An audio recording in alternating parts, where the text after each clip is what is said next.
1971년 한국 경제계의 한 거인이 세상을 떠났습니다. 모두가 그의 막대한 재산이 과연 어디로 갈지 숨죽여 지켜봤죠.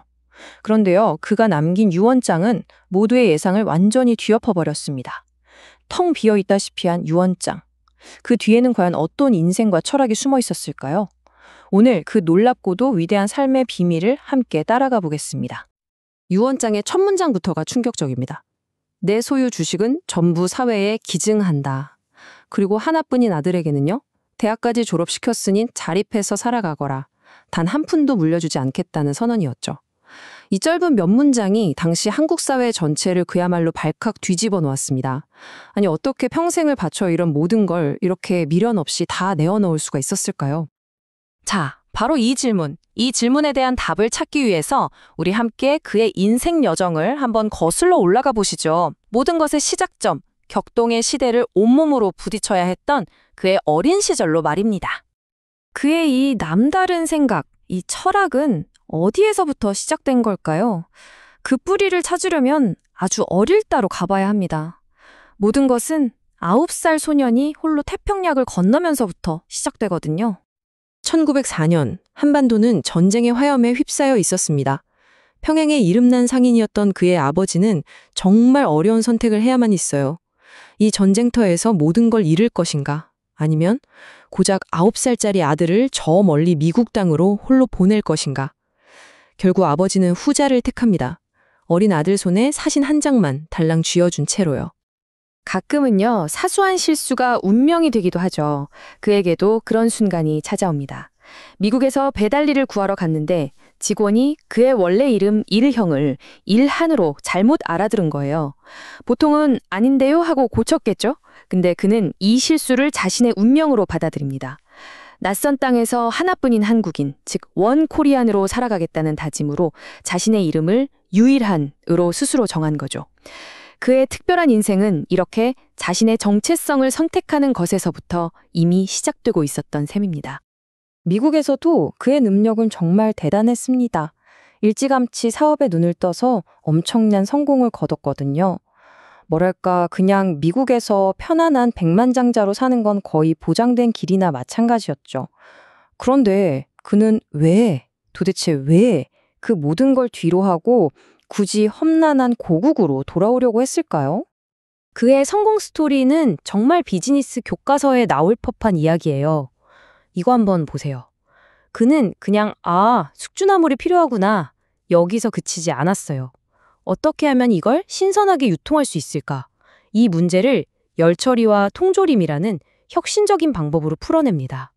그가 세운 나초이라는 회사는 그야말로 대박이 났고 그는 20대 젊은 나이에 모두가 부러워하는 백만장자 자리에 오르게 됩니다. 그런데 사업에 필요한 녹두를 구하기 위해 21년 만에 고국 땅을 밟게 됩니다. 하지만 그의 눈앞에 펼쳐진 조국의 모습은 정말 처참했습니다. 헐벗고 굶주린 동포들, 비위생적인 환경 때문에 병들어 죽어가는 사람들. 방금 전까지 그가 미국에서 누렸던 풍요와는 완전히 다른 현실이었죠. 그 순간 그의 성공은 어쩌면 무의미하게 느껴졌을 겁니다. 바로 그때 에비슨 박사의 이 조언이 그의 인생 항로를 완전히 바꿔놓습니다. 이미 고국의 현세를 보고 괴로워하던 그의 마음에 있던 작은 불씨에 기름을 부은 격이었죠. 결심은 굳어졌습니다. 그는 미국에서의 모든 성공을 친구에게 넘기고 오직 조국을 위해 살겠다는 단 하나의 목표를 안고 영원히 돌아올 길을 택합니다. 마침내 고국으로 돌아온 유일한. 그의 목표는 돈을 버는 게 아니었습니다.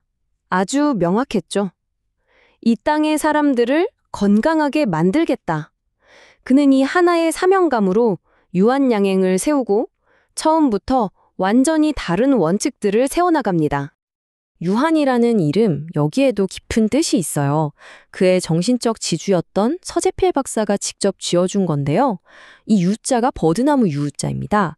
비바람을 견디면서 사람들에게 시원한 그늘을 내어주는 버드나무처럼 우리 민족의 든든한 버팀목이 되어주라는 의미였죠.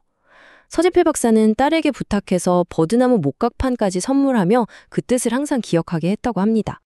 지금 보면 너무 당연한 거 아니야? 싶지만 당시에는 정말 상상도 할 수 없는 일이었습니다. 그때는 만병통치약 같은 허위 광고가 판을 치던 시절이었거든요. 그런데 유한양행은 정직하게 약의 효능을 알리고 우리나라 최초로 의사와 산의하십시오라는 문구를 넣었어요. 단순히 약을 파는 회사가 아니라 국민의 건강을 책임지겠다는 그의 철학이 고스란히 담긴 선택이었습니다. 하지만 이런 굳은 신념은 곧 시험대에 오르게 됩니다. 한 직원이 만주에 다녀오더니 아주 솔깃한 제안을 해요. 당시에는 별다른 규제도 없었고 팔기만 하면 엄청난 돈을 벌 수 있었던 마약 성분 진통제를 우리도 팔자는 거였죠. 국민의 건강이냐, 눈앞에 막대한 이익이냐. 그는 어떤 선택을 했을까요? 그의 반응요? 1초의 망설임도 없었습니다. 그는 불같이 화를 내면서 그 직원을 향해 소리쳤다고 합니다. 당장 나가. 국민의 건강을 담보로 한 이익은 단돈 1원도 필요 없다는 것. 그의 철학이 가장 극적으로 드러난 순간이었죠. 그의 원칙은 이런 외부의 유혹뿐만 아니라 가장 가까운 곳, 바로 가족에게서도 시험을 받게 됩니다. 회사의 미래와 피를 나눈 아들 사이에서 그는 인생에서 가장 고통스러운 선택의 기로에 서게 됩니다. 이 타임라인이 그 안타까운 과정을 보여주는데요. 1966년에 주변의 권유에 못 이겨서 아들을 부사장으로 임명합니다. 처음엔 기대가 컸겠죠. 하지만 아버지와 아들의 생각은 너무나 달랐습니다. 아들은 단기적인 성과에 집중했지만 아버지는 회사의 공익적인 역할을 더 중요하게 생각했죠. 갈등의 골은 점점 깊어졌고 결국 1969년 그는 자기 손으로 아들을 해임하는 결단을 내리고 맙니다. 피를 나눈 아들을 내보내는 아버지의 마음이 어땠겠습니까? 하지만 그에게는 아들보다 더 중요한 것이 있었던 겁니다. 바로 이 원칙이죠. 회사는 주인의 것이 아니라 사회의 것이고 따라서 가장 능력 있는 전문가가 이끌어야 한다. 그는 자신의 아들이라는 이유만으로 이 절대적인 원칙을 무너뜨릴 수는 없었던 겁니다. 자, 이제 모단 이야기의 시작점이었던 그의 텅 빈 유언장으로 다시 돌아갈 시간입니다. 그는 과연 무엇을 남겼을까요? 그가 남긴 것은 돈으로 계산할 수 없는 훨씬 더 위대하고 소중한 것들이었습니다. 1960년대에 군사정권이 노골적으로 정치 자금을 요구했을 때도 그는 기업에서 번 돈은 사회에 환원해야 한다며 단호하게 거절했습니다. 그 대가는 혹독했죠. 무려 20시간 동안 정말 먼지 하나까지 탈탈 터는 세무조사를 받았습니다. 하지만 결과는요, 아무것도 나오지 않았습니다. 아이러니하게도 그를 무너뜨리려던 세무조사가 오히려 그의 청렴결백함을 국가가 공인해주는 증명서가 되어버린 셈이죠. 그가 1971년 사회에 환원한 재산, 그 가치가 당시 돈으로 36억 원입니다. 이게 지금 화폐 가치로는 정말 상상도 할 수 없는 어마어마한 돈이에요. 그때 라면 한 봉지가 20원이었으니까요. 그가 사회에 남긴 부의 크기가 어느 정도였는지 짐작이 가시죠? 이 슬라이드가 그의 삶 전체를 압축해서 보여주는 것 같습니다. 그는 사회를 위해서는 산처럼 거대한 부를 쌓았지만 자기 자신을 위해서는 정말 먼지 한 톨 남기지 않고 떠났습니다.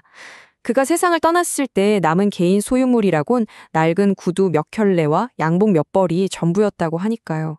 이것이야말로 그가 평생을 통해 실천한 진정한 무소유였습니다. 유일한의 삶은 시대를 넘어 오늘을 사는 우리에게 묻고 있습니다. 기업의 목표는 단순히 이윤을 남기는 것일까요? 아니면 사회와 함께 성장하면서 더 큰 가치를 만들어내는 것일까요?